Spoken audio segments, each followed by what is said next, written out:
Hey everyone, welcome back to Twinges 英会話。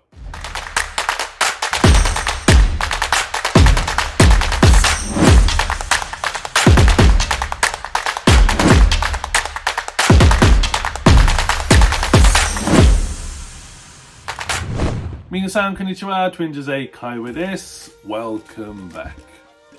で、今日のワンポイントレッスンは Vocabulary。Today's word of the day 今日の単語は Conscientious. Conscientious means to be careful and diligent. 慎重かつ勤勉。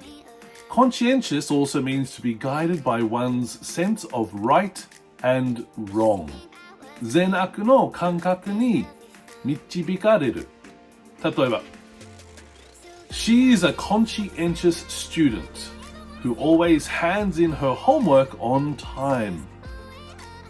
彼女はいつも時間通りに宿題を提出する誠実な学生です。で、もう一つ。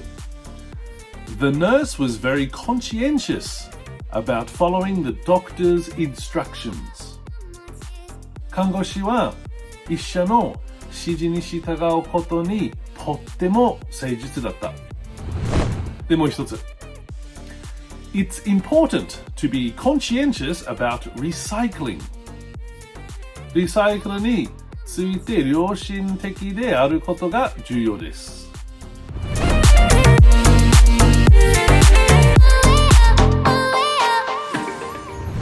で、最後もう一つ。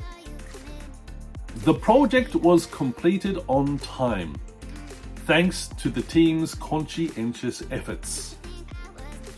チームの誠実な努力おかげで、プロジェクトは時間通りに完了しました。はい、皆さん、じゃあもう一回。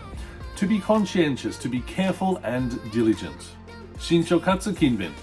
And guided by one's sense of right and wrong. 善悪の感覚に導かれる。はい、皆さん、勉強しましたか？はい、よかった。それで質問ならば、手ならばみんなしたコメントお願いします。で、皆さんいつも見る本当にありがとう。Thank you for watching and see you in the next one. Bye bye.